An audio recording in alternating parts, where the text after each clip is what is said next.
Welcome back to Love on the Pod, a podcast about all the cheesy romantic TV movies we adore. And this is part 2 of our Finding Mr. Christmas episode, where we are discussing episodes 3, 4, and 5. We had so much fun talking about this topic that we had to split it into 2 episodes, and we hope you enjoy. Yeah, because Daxton has a detached retina. Is that what happened? Yes, and he has something to go of that kind. home. Ugh. And He how has did to self-eliminate. Did they explain how that happened? Did he have an injury? I read up on it, and he said he doesn't even know that there was a moment that he did something to cause it. He said if you rewatch the photo shoot part of the last episode, you can see he's blinking a lot and kind of rubbing his eye.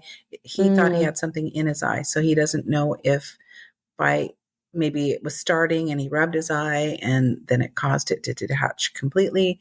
Oh my gosh. But yeah, he had to go home for surgery. He's had 1 as of the article I read and still needed 2 more, and insurance as of yet was not covering it.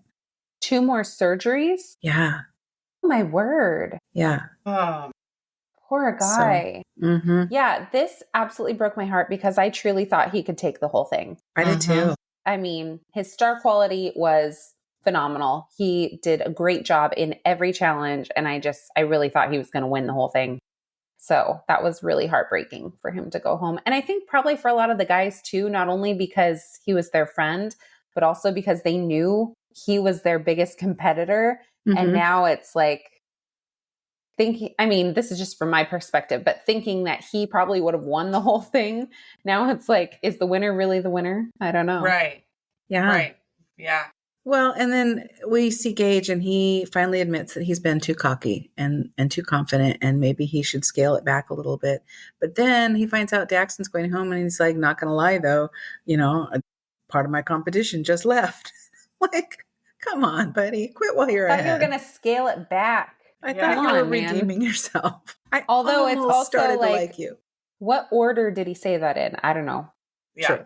Was it creative editing? Was the editing? Yeah. Yeah, for sure. But he still said it, so it doesn't really matter.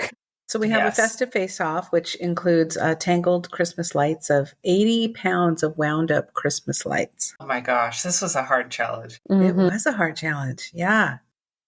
So the guys are broken up into teams, and I don't believe I put down who the teams were this time, but it's on a pulley. So this huge ball of Christmas lights that weighs 80 pounds, one team member is in charge of reeling it up so it's elevated, and the other partner is tasked at unwinding the Christmas lights.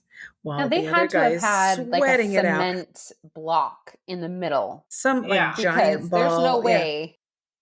Those Christmas lights weighed 80 pounds. Weigh 80 pounds. No, they must have been wrapped around, something, a concrete ball or something. But some of these guys were struggling. And yes. And we've all tried to unwind Christmas lights. It's not an easy task, even if you wind them up in a really, really nice, orderly fashion. They get all tangled, and they had to get 3 off and decorate a tree with, I think it was 3 full strands. Yes. Yeah. And get them plugged in and on. Yeah. Yes. Which is one of the things that Jonathan made the losers do during Finding Mr. Shipmas. Yes. On the cruise. He was nodding to all these challenges that we haven't seen yet. Yeah. But it was funny. I love it. That's so fun. You didn't win, so you need to go untangle these Christmas lights. And if you can plug them in, you redeem and they work, you redeem yourself. And then he's like, side note, we took one of the bulbs out. None of them were. That's great. I love it. So it seemed like it was no problem for Jonathan. Jonathan, the contestant, he was holding that rope, and I believe it was Hayden was unwinding, and they were going really quickly. Gage struggled to hold the rope. I really thought he was going to cry. Struggled with everything. Yeah. He was just constantly on the struggle bus, but he didn't know it. He thought he was like riding in a king's chariot, but it was really the struggle bus. Yeah. Fortunately, he had a partner in Elijah who was really efficient and really fast at unwinding the Christmas lights. Yeah. So it was no problem. It was Parker and Blake, I think that's who's left. Parker and Blake. Parker. There's 3 because since Daxton was gone, there was one team of 3. Right. Parker, Blake, and somebody else. Ezra. Yes, Ezra. And I thought they were going to be a powerhouse team because these guys are pretty jacked. Yeah. But they all seem to really struggle. Yeah. Well, he tore his hand open on one of the broken Christmas lights pretty quickly into the competition. So he's bleeding all over the place. Blake and Ezra are trying to do it. Meanwhile, Elijah and Gage is struggling, but Elijah's quick, and they end up taking the competition. So, yeah. And in all of these challenges during the festive face-off, whoever wins the festive face-off then gets an advantage in the star quality challenge. So we saw in episode 2, Elijah got the advantage of having an extra 5 shots during the photo shoot, which I will say he did not use to his advantage, and it did not matter. He should have taken those 5 shots, taken off all the props, and said, okay, I've done the fun. Now let's try just natural. Yes. Let that hair flow. Just me and the puppy. Yeah. And I'm wondering if this advantage is a curse, because in episode 1, Isaac won and he got an extra, extra 5 minutes with the script or something. Yeah, and he got to choose the partners and the order that everybody went in. And then he was terrible and he went home. Yeah. So I'm like, maybe you don't want an advantage because it ends up setting you up for failure. Yeah. So in this challenge, let's talk about the star quality challenge and then we can reveal what the advantage was. Okay. So you want to take this one, Jess? So star quality challenge, yes, is with Brooke Dorsey and they're ice skating. And half of these guys have clearly never been on skates before. And they maybe, when they found out they were going to be on the show, maybe they should have learned, because that's kind of like an important part of being a Hallmark star is knowing how to ice skate, I think. Yeah, what are all the possible things that I might be asked to do? I better do a quick study. I need to go sledding. I need to go ice skating. I need to learn how to make a mean hot cocoa. I need to know how to carry around a cup that is empty but make it look like it's full. I need to know how to chop down a tree. Yes. So they have to act out this little scene with Brooke and they have to be skating the whole time and they have to tell her an interesting fact about Rudolph, which I didn't find that fact interesting at all, but okay, great. The script was not good, but the script wasn't good. It was a weird script. And then also they tested each of them during this challenge by having somebody, a background actor, fall or drop something, and they wanted to see if they were going to assist them.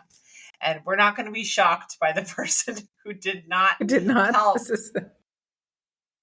And the ice skating rink, it's one of those ones that they set up like for Winterfest, that it's not real ice and it's bumpy. Tiny. And so very if you've never slid before anyway, and then you've got this bumpy, not frozen ice skating rink. Some of them just kind of walk skated as they look like a penguin. Yes. That would be me. For one of them to take Brooke down with them, honestly. Yes. I was surprised that didn't happen. Yeah. Because they were holding on for dear life. She's just skating along and they have got a grip on her arm. Yeah. But she's like, I've done 20 Hallmark movies. I know how to skate. Okay. Yeah. And the advantage in this one was that they got 5 extra minutes on the ice before. So they got extra time on the ice and with the script to practice beforehand, which it seemed that they didn't focus so much on the script and focus more on practicing ice skating, which I thought was pretty smart because they both seem to be struggling quite a bit. Yeah. Yes. So the heart challenge that they were doing was, they did 2 different versions. One was the person handing out the skates knocked over a bunch of skates onto the ground, and they were looking to see, are these contestants going to help pick them up? And then the second one was a woman who was skating on the ice falls down. She bites it pretty hard. Yeah. Are they going to help her up? Yep. Are they going to help her up? Everybody passed with flying colors except for Gage, who did say something encouraging to her, was like, oh, I'm going to be the next one to fall. But he just stood there while she's on the ground. Yeah. So, And I wonder if she really played it up like she tried to get up and then fell again, would he finally come to her aid? I don't know. I think if he would have been one of the ones where they dropped all the skates in front of him, he probably would have bent over and picked them up. But he just kind of stood there awkwardly like, well, just wait until you see me skate kind of thing. Yeah. And what Brooke did say, maybe that's his way of dealing with things. He uses humor and to take care of people. She said, Jonathan wasn't really buying it. He's like, okay, but is he a gentleman? But he didn't help her up. Yeah. And maybe, he was struggling in the skates. Maybe he was worried that if he tried to help her up, he would have just fallen down too. Yeah, that's valid. That would have been me. I would have been like, I'll help you, but I'm taking but she also, she was right by the wall. So he literally could have held onto the wall and helped her up at the same time. Yeah. I loved how, I think it was Ezra handled it with the skates falling on the ground. He was super kind and encouraging to the guy. He was like, oh, no big deal. Like I drop things all the time. It's totally fine. Just wait till you see me on the ice. Yeah. So he did that self-deprecation Gage did, but he also was a helper. Yeah. Yeah. And I will say that Ezra has grown on me with every single episode, and he's quickly becoming a front runner for me. Yeah, because like I said, I didn't like him right from the start. He seemed a little cocky to me. The skinny jeans were maybe a little too skinny, but that aside, I think he's grown in confidence, but not cockiness. And that's the difference between him and Gage. And so he's one of my front runners as well. Yeah. So for this challenge, Parker did well. I felt connecting with Brooke.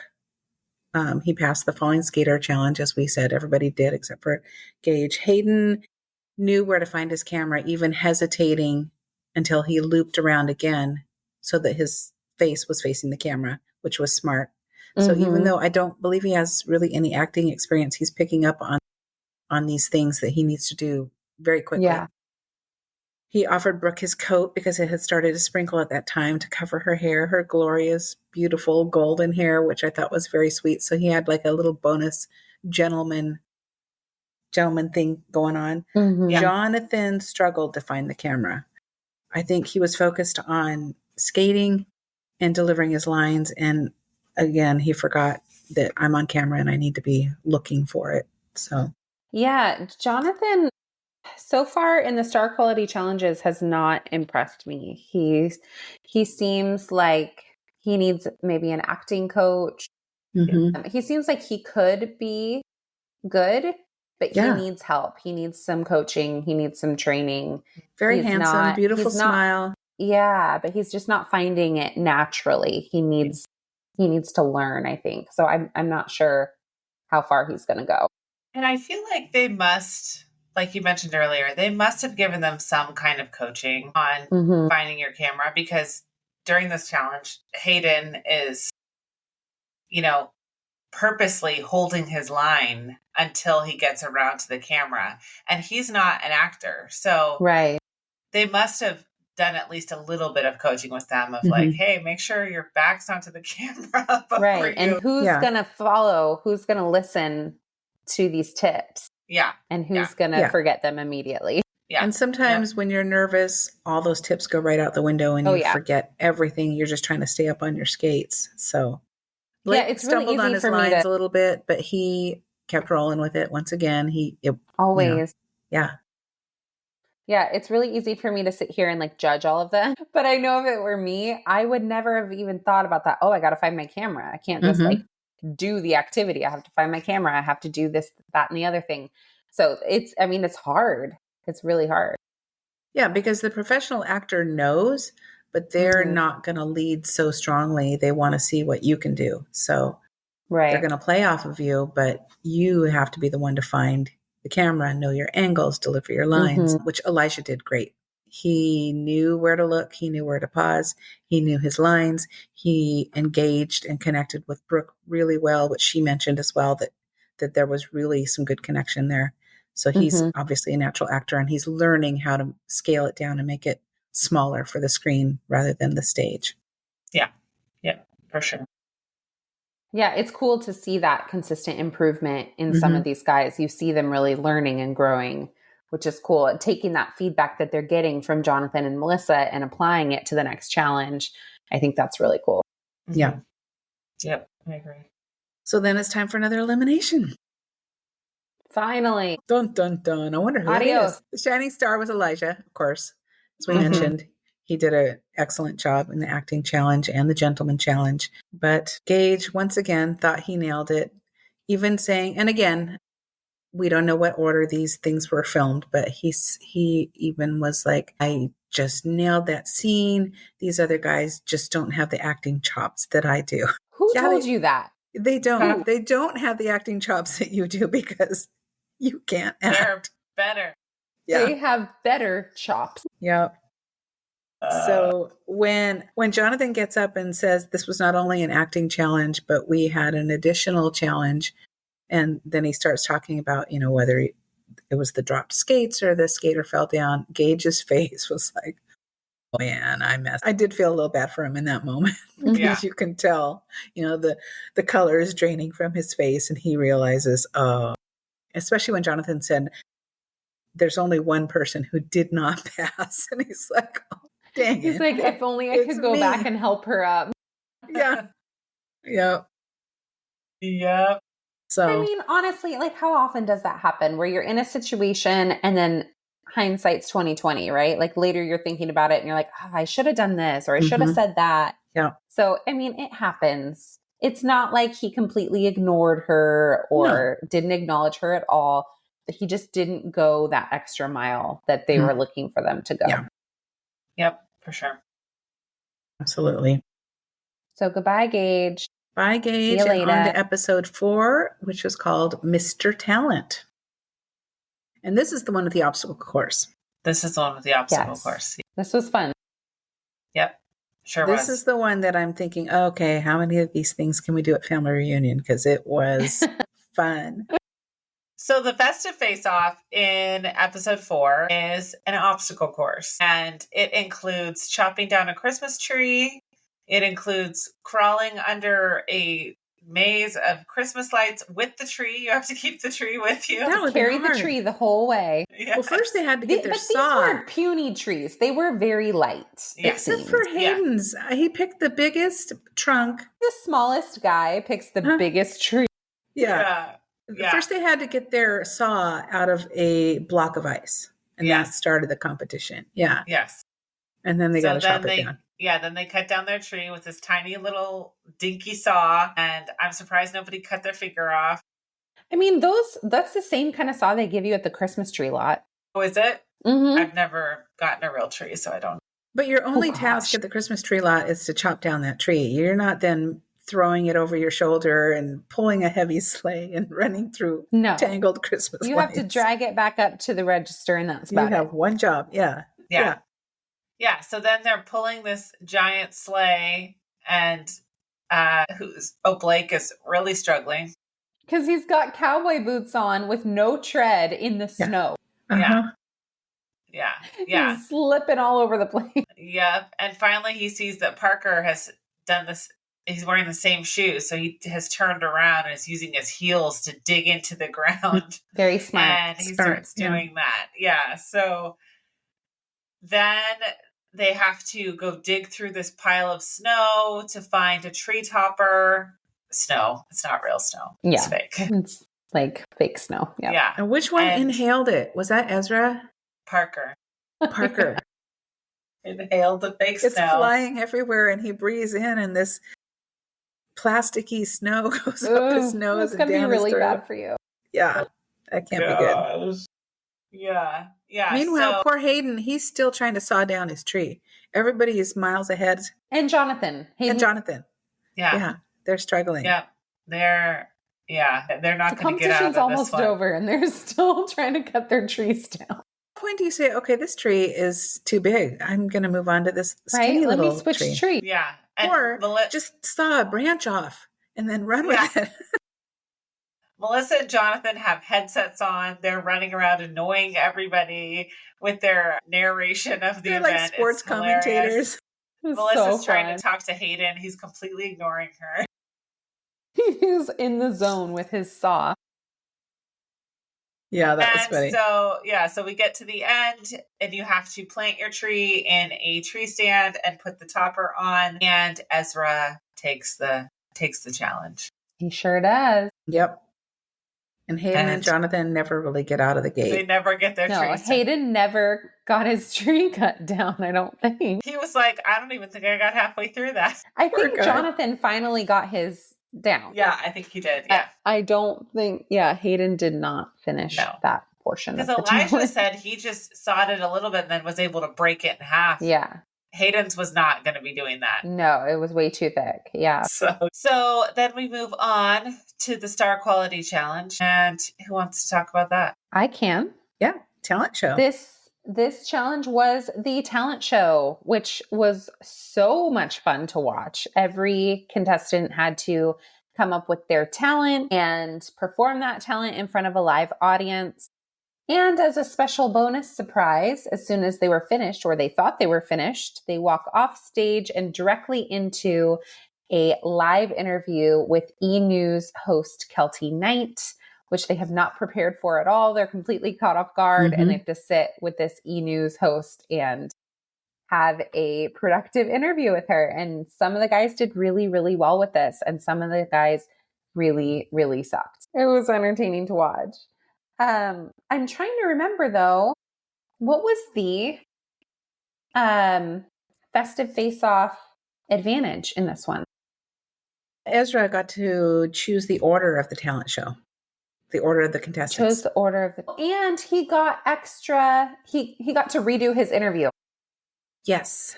If there was a question that he felt like he could have answered better, he was able to go back and redo it.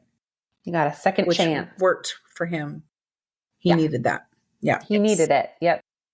Yeah. This talent show was great. I thoroughly enjoyed Ezra's, I don't know really what to call it, mixology dance performance. Skates. That's when he really started to shine for me. Yeah. He has his bike shorts on and his, what are those called? Inline turtleneck skates. Sweater. Oh, yeah. He's got his cocktail shaker. He does like mixing drinks, and he does the splits on roller skates. It was crazy. There was a lot going on. I'm not really sure what was happening, but it was very entertaining. Yes. I feel like, does he do that in Miami? Or he once did that in Miami where he was roller skating, cocktail bar. Well, he said he roller skates a lot back home in Cali. That's what he always says. And then he worked as a bartender in Miami. So he just put those two things together and it worked. Yeah. I thought that Hayden's talent was the best. I thought he was so good. He is a children's entertainer as his profession. He's, what is it? Captain Fantastic or something like that, Mr. Fantastic. And so he had the audience pretend like they were children, and he did this whole magic show, and it was really, really cute. He did mess up one of the tricks, but I thought he did a good job of just rolling with it. The one thing that disappointed me was in his interview with Kelty afterwards, she mentioned the fact that she thought he messed up one of the tricks and he lied about it. Yeah. And I don't think he was trying to be malicious. Yeah. I don't think he had bad intention in lying about it. I think he was just trying to like keep that mysterious magician thing going. Yeah. And then as soon as it was over, right. And then as soon as it was over, he was like, I don't really like the way I Because I was a little disappointed too. I'm like, no, don't lie about it. And then afterwards, he was like, oh, should I have done that? Yeah. Yeah. And she could tell that he was fibbing. Yeah. He's not a good liar. Mm-hmm. So, Parker. Let's talk about Parker's talent.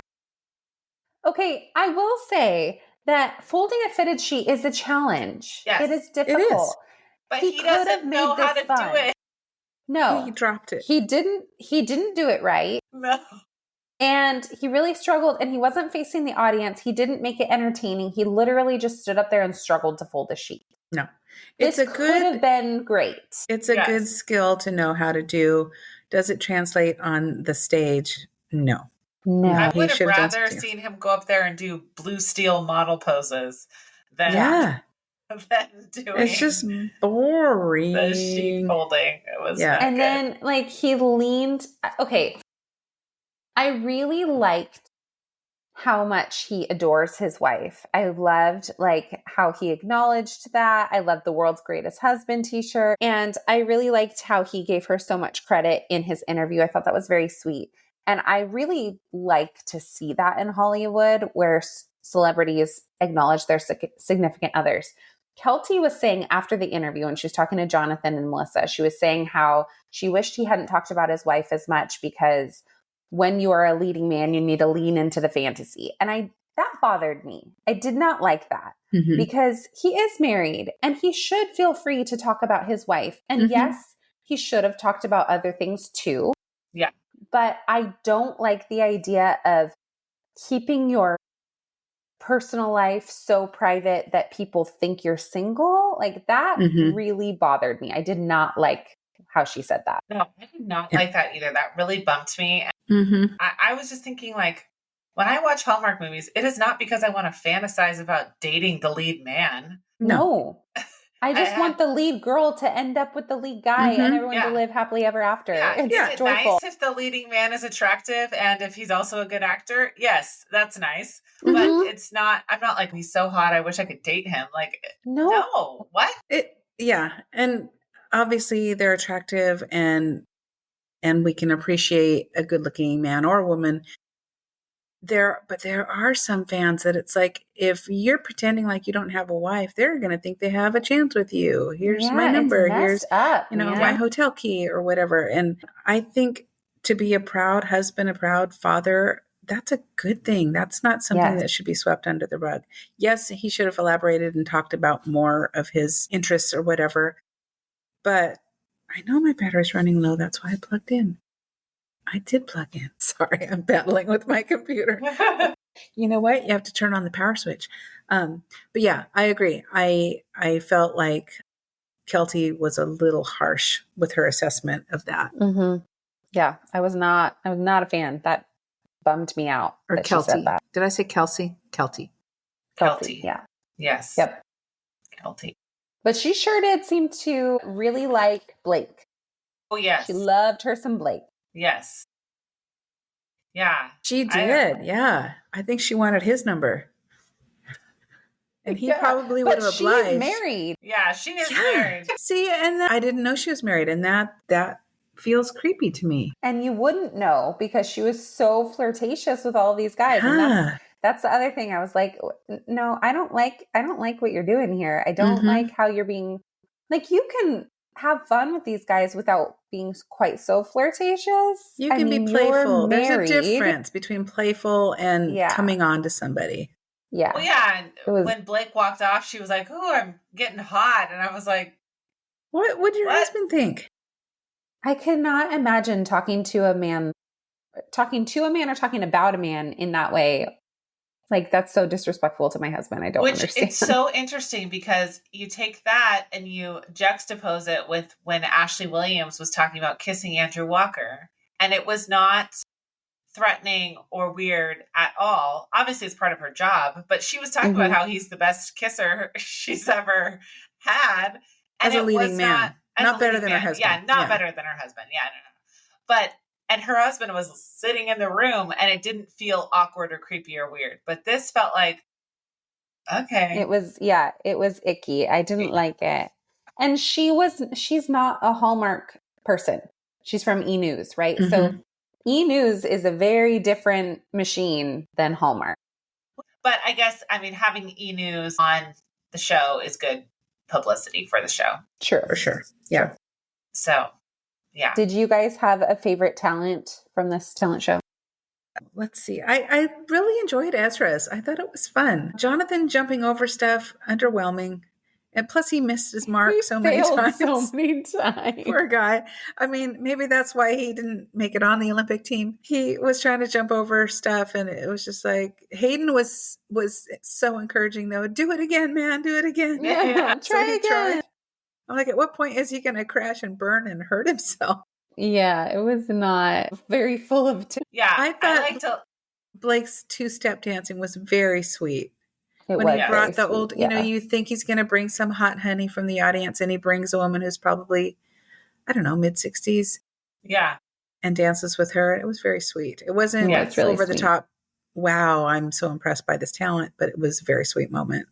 And It was very Hallmark. Jonathan goes, know your audience. And I'm like, yes, the audience Exactly. for Hallmark is 45 plus. Dani, you and I are like the young people when it comes to Hallmark fans. Yes. This is why we do this. So we can be the young people. It's true. Like, I really was under a different impression. I thought that more people our age like watch a lot of Hallmark. I'm finding that to not be true. Mm. So, so I thought that was great. I liked Elijah. I liked his rap. His I thought rap it was was cool. good. It was very good. Yes. Yeah. And he has just such good stage presence. Mhm. I mean, honestly, like he does everything well. Yeah. He does. His He interview does went everything well. great too. He was Mhm. asked to make up a song for E-News right on the spot, and he did it with a smile. He didn't hesitate. He didn't And look he's a good nervous. singer. He is Oh, a yeah. good singer. Yeah. Although Kelty did make a really big deal about that, and all he said was, "E-News, this is our interview." It's not Yeah. like she's like he made E-News. it. She's like he made up this whole song. I'm like, No, he didn't. Unless they didn't show the whole thing. yeah, But Yeah. like it was a one line. I could do that. yeah, Love on the pod. There you go. yeah. I would On the probably spot. sound as good as Elijah, but No, he has a great tone. so, anyways, yeah. Yep. And because of that, let's see. Well, he wasn't the winner.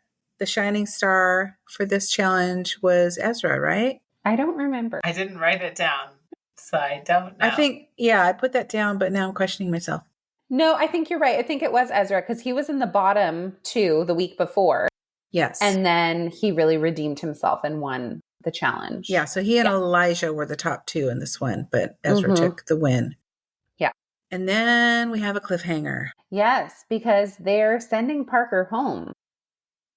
But they give the guys the opportunity to chat and decide, do they want to give Parker a second chance? That's where the episode ends. And then you just click on the next one. Yeah. I No, I had to wait a week. had to wait too. Oh, that's Yeah. right. I was behind, so I watched them back to back. So Yeah. for me, the cliffhanger lasted about 15 seconds. And are we surprised at the outcome? No. No. If Gage had been there, maybe not. He may have said, you know what? This is a competition. He got eliminated. He's a great dude, but we got to move on. Only one of them had to say no for him to not get this second chance. Yeah. But they were all unanimous. They wanted to give him another chance. And Ezra was crying, and I thought that He was really was. sweet. Because you can see these guys are making good friendships and really bonding over the course of this. And I don't know how much time has actually transpired. We see it week to week, but I don't know how long they've been in the house together at this point. But they Can't really, be that long. they really care about one another in a very short amount of time. So most of them got pretty emotional at this point. Including Jonathan and Melissa. They got emotional too. Uh-huh. When they Because heard. it's a really sweet thing. Yeah. I got emotional. I was like, I did these too. guys are so good. If you were watching The Bachelor, they'd be like, nope, sorry, No. he went home. Like Yeah. we're not here to make friends. These guys Exactly. are making There's friends. another and they're, catchphrase. like, Yeah. they're good dudes. It was really cool. And when they go and rush to the house and they stop him from taking his stocking down, and They're he's so just like so excited. full of gratitude, and it was a really sweet. Yeah. So that's how episode 5 starts, right? Mhm. They're all, Jonathan gets their decision. Elijah is the house speaker. And and then he says, okay, well, go get him. Go get your guy. Run. And so they're racing from the soundstage to the house, I think, or the garage to the house. I don't know where It's probably very close. I don't know where their elimination center is set up. Maybe it is in the garage. Yeah. And and you don't see a black SUV pull up and take them No. away, sadly. They walk everywhere. Yeah. Yeah. Yep. So they stop him from taking his stocking down and he gets to stay, which is awesome. I thought for a moment, because they showed Ezra with the tears, and I was like, no, they're not going to give him a second chance, are they? That's what I Are thought you really too. going to let They're me like, down? we love you, but no. Yeah. But Uh-huh. no, they were giving him a second chance. Ezra was just emotional about it. Yeah. And I just thought that was really Uh-huh. sweet. Yeah. Yeah. So episode 5 is called Laughing All the Way. And the festive face off is one of my favorites of the season so far. I thought it looked so fun. It reminded me very much of the challenges they do on Big Brother. I've never watched that. Only, so this is a hot chocolate relay race. They've got their giant marshmallow that they have to soak up the hot chocolate with, run to their partner, release the hot chocolate then into their partner's marshmallow, who has to then deliver it to the cup. And the point is to get the marshmallows to overflow from the hot chocolate.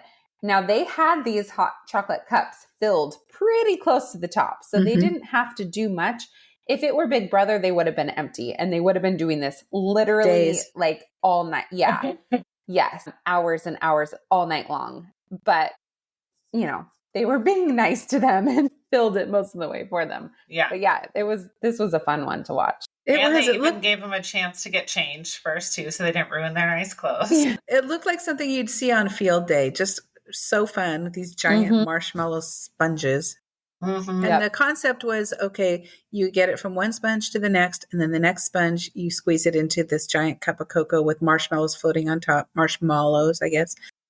And the first team to get a marshmallow over the edge because they've lifted the liquid in the overflow. Cup. Yeah. Wins. It's taking longer, I think, than they anticipated. Yeah. First, they had to figure out how to get the liquid from one sponge to the next.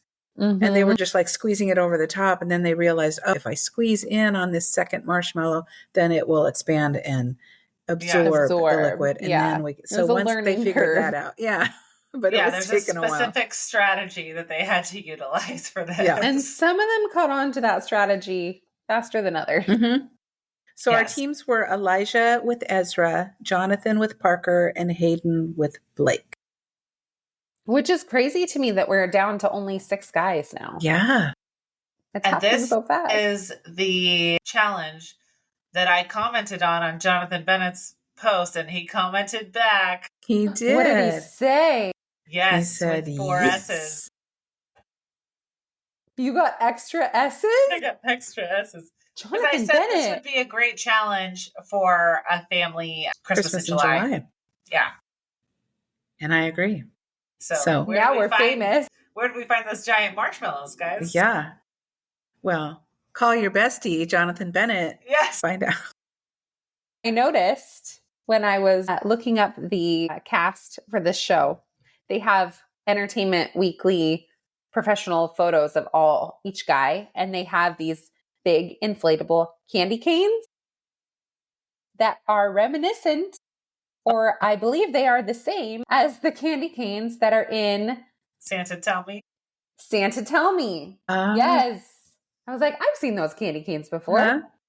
Yes. Yeah, they should have done that. They should have them on a balance beam trying to hit each other with candy canes. Yes. Yeah. If you haven't seen Santa Tell Me yet, watch it. You'll know exactly what I'm talking about.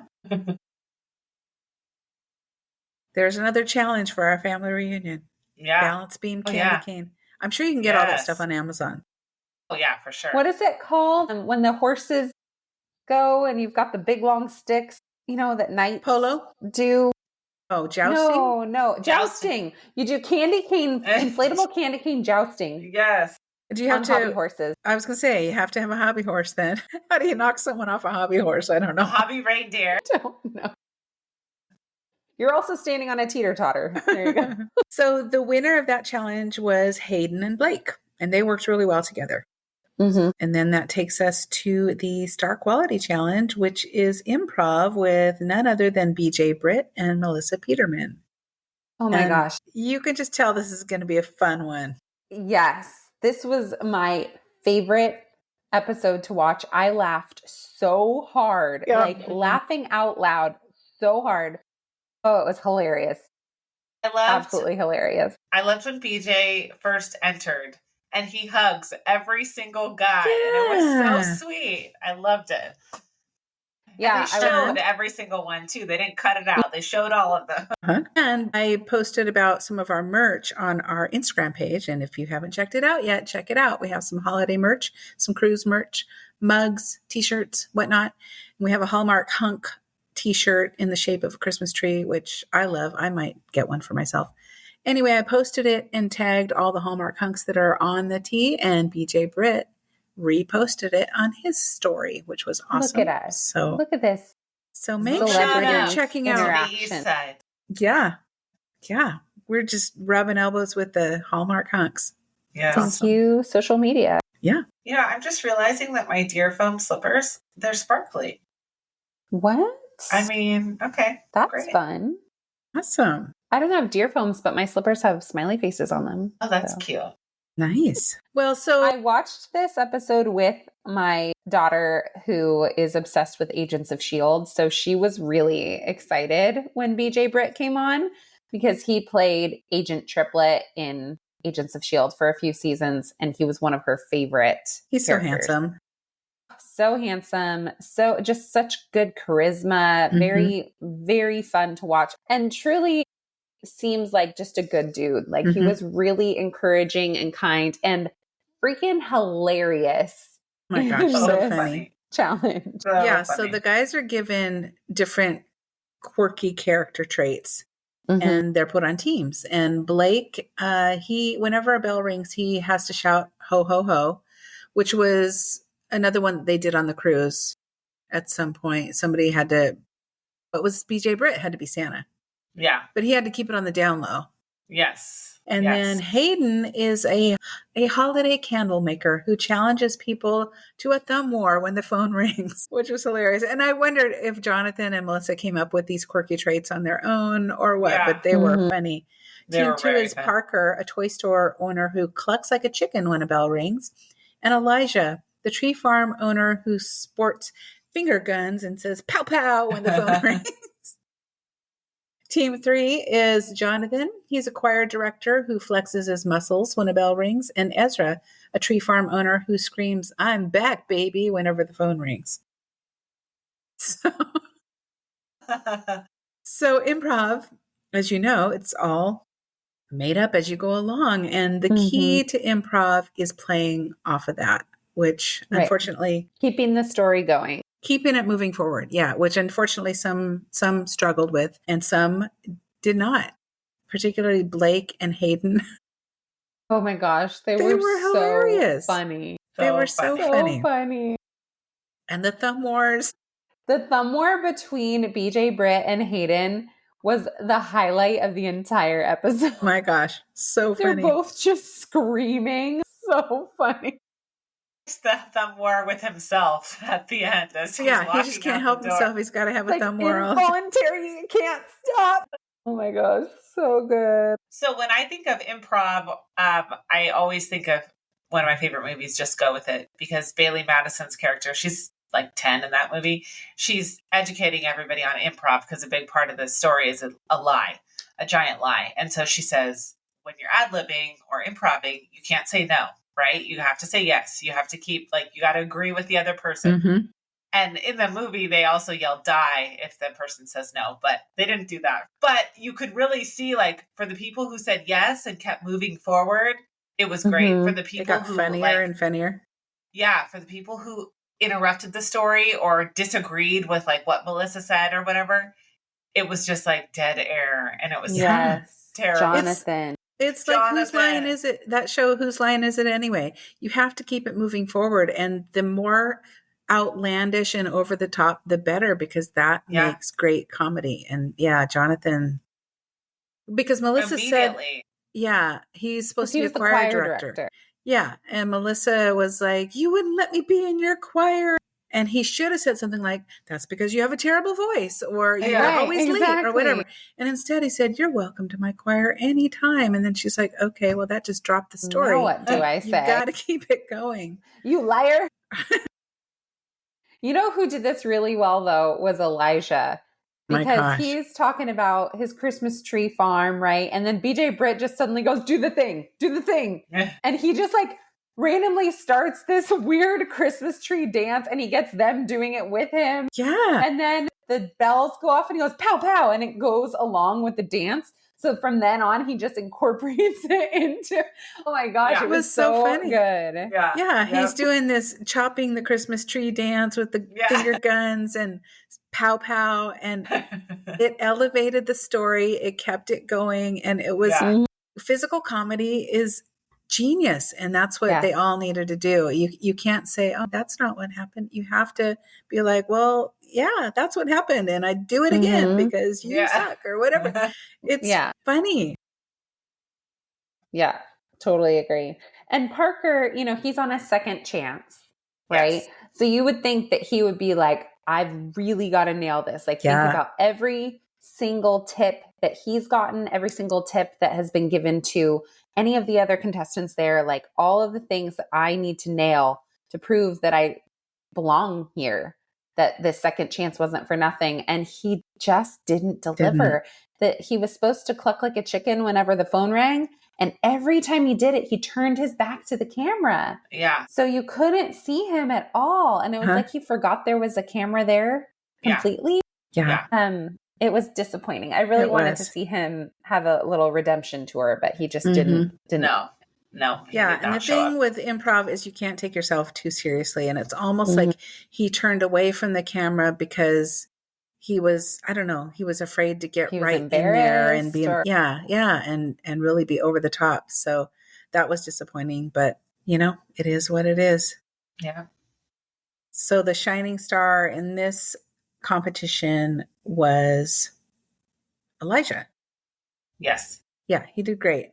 Yeah. Ezra was kind of outshined by Melissa. He did a great job, but Melissa is a lot. She's hilarious. And I think it's really important to play off of her energy rather than just kind of go with the flow. You've got to match that energy. Don't let her just go because she'll just go. You gotta jump in there. You gotta do it too. Yeah, you gotta match her energy for sure.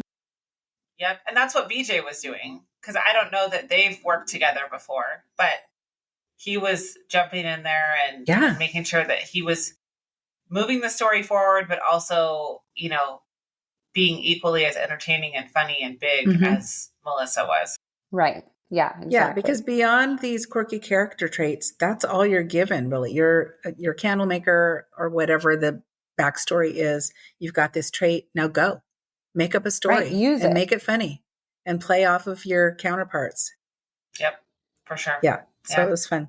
So for our elimination, Blake, Elijah, and Hayden were in the top 3. As we said, Elijah was the clear winner. He was so funny, and you know, his physical comedy was great. And although I did think Hayden was very close competition. Hayden was too. Yes. When BJ Britt got the thumb injury, okay, we're going to fix it by dipping it in this special thumb jelly. And they actually open up a jar of was jam. Was that Blake? It was Blake. That was Blake. Right? Yeah, that grabbed the jelly. Grabbed the jam. Yeah, and they just rub it all over. So funny. So funny. But BJ Britt just went with it, and that's what you have to do in improv. Okay, I'll put it on my face if I have to, but yeah. Yeah, that was beautiful. Unfortunately, Parker was eliminated once again. He didn't rise to the challenge. He didn't redeem himself. But BJ Britt was very sweet, and he came right over to him, offered him encouragement to keep going, told him he was doing a great job, and it looked like BJ Britt was tearing up at that moment. It was just a very sweet, emotional moment, and it was really though sweet. Parker was disappointed, he said he was happy to be going home to his wife, and I can't remember, does he have a child too? A son. Yeah, he has a son. Yeah. I think he has a couple of kids. Yeah, so he was happy to be going home to his family. Yeah. And that's where we ended it. We are up to episode 5, and we're getting closer and closer to finding out who the winner is. How many episodes are there? 8? I think there's 8. Yeah. Does that mean there's going to be some double eliminations? There must be. Maybe. Yeah. Yeah, maybe because they gave Parker a second. Well, they gave Parker a second chance really because Daxton left, right? Yeah. Oh, yeah. But it would be fun if in the final movie that if some of the guys make cameos. I don't know if they will, but it would be fun. Be fun. You know, you've got one of them standing behind the cash register or something. Yeah. See if you can find all the guys. Where's Waldo? Yeah. They're all wearing red striped shirts. Except Daxton's wearing sunglasses. Poor guy. Yeah. At this point, if you were a betting woman, who would you put your money on? I feel like it is moving so fast, and these guys are really like meeting each other. Yeah. where they're at. And so it's like, it's really hard for It's me a to hard guess. call. I would say if I had to pick who I think is going to take it all, I think it would likely be either Hayden or Elijah. But I will say my favorite currently is Blake. I don't think he's going to win, but he is my favorite currently. Yeah, I was thinking about that because I thought this would probably come up, but I think Blake might surprise us towards the end. If not number one, I'm thinking maybe number two. I would love to see him in a Hallmark movie. I would Yeah, too. Absolutely love to Yeah, see him. I think that Honestly, I would love to see any of the guys who are left in a Hallmark movie. Yeah. I kind of, and this makes me sad to say this, I kind of feel like Hayden's going to fall off at some point. I don't know why. I just have a feeling. And then I feel like Elijah's going to take it. Yeah, We'll he's see. so good. He's so good. So good. Yeah, and very, very natural. He had great connection with Brooke and with Erin Cahill. So it'd be interesting to see if they pair him with more leading ladies, if that continues on, if he has that connection with all of them. Jessica Lowndes is the co-star. Yeah, and I'm trying to picture who I see her. Okay. If that was a consideration for them at all. If they had already cast this female lead. Who could I see her with? I could see her with Ezra. Did they pick her after they chose a Mr. Christmas, or did they pick her before? Yeah. I don't know. Yeah, I don't know. Yeah, I could totally see her with Ezra, but I don't know. I think Jonathan's going home now. Yeah, I agree. Yeah. I think he's just not quite at the caliber of the other guys. He's not catching up either. So unless he has this magical transformation, I don't see him continuing much further. Yeah. Yep, I agree. I have to say I'm really bummed about Parker. I really did like him, and I wish that he could have risen to the challenge a little bit better. Yeah. But as far as who's going to win, I kind of am leaning towards Ezra. I kind of feel like Ezra might win. So that's the thing. It's like all of them, I can see all of them as a winner. Yeah. So I can envision all of them as a Hallmark leading man. So we've got good choices, ladies. We've got some good choices. Well, and Elijah, he seems like he's a little shorter too. So depending on who they pair him with as a leading lady, I don't know. Because Tyler Hines is shorter too. I don't know if I've seen him in a movie. Although I don't know that I know what actresses are tall. I don't think I have any idea. They all seem tall to me. I'm 5 feet. Melissa Peterman is tall. I know that. Definitely tall. But looks like Jessica Lowndes is 5'4", so she's the same height as me. So not as tall as I would have thought. Yeah. Although this weird article says Jessica Lowndes is one of the tallest actresses in Hollywood. Because they're all standing short. at 5'4". Okay, AI, what is happening? Maybe we need to check our sources here. Did you guys know that Tyler Hines did a movie with Lacey Chabert? No. What is it? I don't remember what it's called, but something in Vale. Christmas in Vale. Something. How do you spell Hines? H-Y. I was trying to spell it like the ketchup. Holiday in Vale, Baking in Vale. Sweet Carolina. Maybe Close. There's more than one. Yeah, there's a movie called Sweet Carolina. And it's those two? From 2021, Tyler Hines and Lacey Chabert. So Marketing executive Josie returns home when she becomes the unexpected guardian of her niece and nephew. While there, she reconnects with Cooper, her high school boyfriend.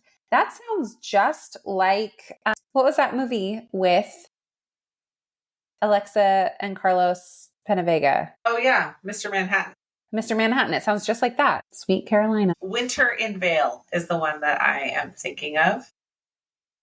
When professional event planner Chelsea Whitmore inherits a chalet in Vale, she quits her job and moves to the picturesque mountain resort to write the next chapter in her life, which just might include an unlikely romance with handsome local Owen Becker. Owen Becker. What? I think, spoiler alert, it will include Owen. I don't think it might. These people keep inheriting these great homes, chalets. My chalet in Vale? That means one, they've been paid for in full, and two, there's no other grandkids or I hope you can afford the nephews. capital gains tax on that thing. Yeah. I know. Well, that's why she's going to open a bakery, so she can pay for the So she can pay for her taxes. Okay, well, we've got 3 more episodes. And does anybody want a Finding Mrs. Christmas? Because I do. Oh my gosh. For sure. Yes. Yeah. Next year should be Finding Mrs. Christmas. That's what I think. Yeah, definitely. That would be I would really love fun. that. Although I worry about a house full of women. I don't know if they could be as Is it going to be as kind? supportive of each other. Yeah, I hope so. I hope it would be, but I feel like it's more of a challenge to find that many women that are not going to be catty. We'll see. Yeah. Yep. We'll It's see. true. We'll have to see. All right. Well, this was fun.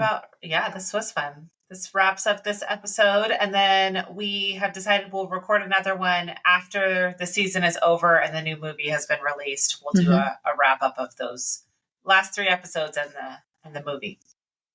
Yes. Sounds good. Which has a name that leaves a lot to be desired. Tell me the name again. Happy Holidays. Right. Because there's a dog in it. Did this? Yeah. Who did this? Who did this? Happy Holidays. It sounds like a freaking Halloween movie. I'm very disappointed. If you want to make a Christmas puppy movie, that's fine. Call it the Christmas Puppy Movie. That crap name would be better than Happy Holidays. Yeah. All right. Well, the next episode that's releasing after this one is Holiday Crashers. That's a good one. Yeah. It's a good one. It's a good one. It's a good one. Stay tuned. Yep, stay tuned. And we're just going to keep talking about Christmas for as long as we feel like. So hope you're along for the ride. Absolutely. Well, I feel like the Hallmark GAC movies, they kind of continue on through the end of January, Christmas movies. So why not keep talking about them? And you know what? I watch Christmas movies all year round. Judge me if you want. I don't care. Yeah. And if there's a movie you want us to cover, let us know. We might do it. If you want to be on our show, we might consider it. Who knows? If you've got something great to say. We might, if you're cool enough.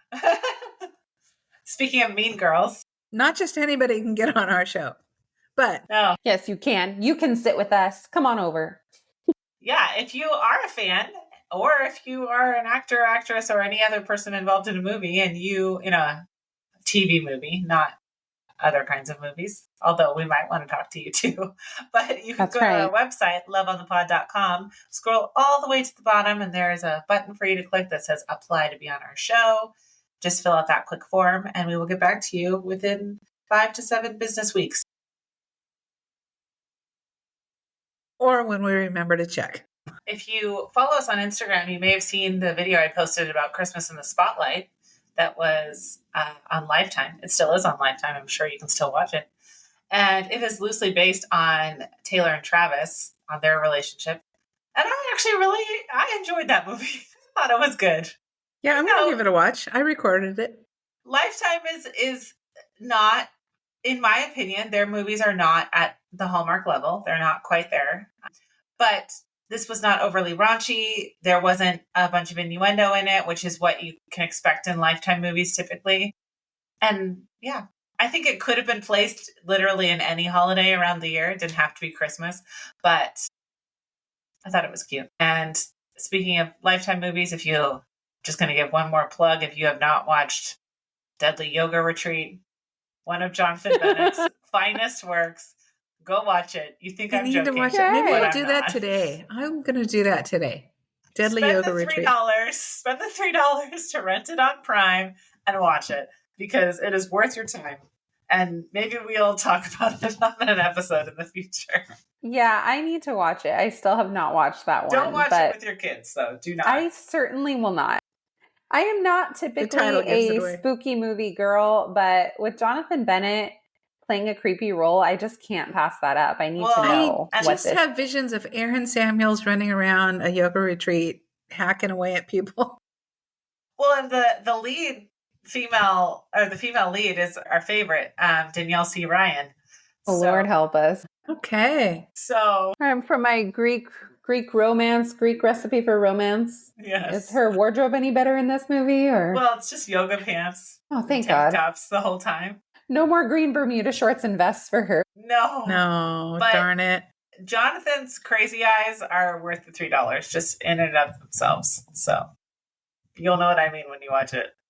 Oh, God. Oh, man. Okay. So not a holiday flick, guys, but you should still watch. I'm already Okay. scared. Happy Thanksgiving. Happy Thanksgiving. Go watch Deadly Yoga Retreat while you prep your turkey. All right. Thanks for listening. And we will see you next time. Because now, if you guys didn't notice, we're on video now too. We're on video. So Ooh. And all our 5 if you're listening to us on our podcast, then you can go over to our YouTube channel and see real live video of our faces. Yep. Here So, we are. there you We're go. real people, not AI. That's right. All right. Happy Thanksgiving. And we will see you next week. Bye. Happy Thanksgiving. Bye. Happy Thanksgiving.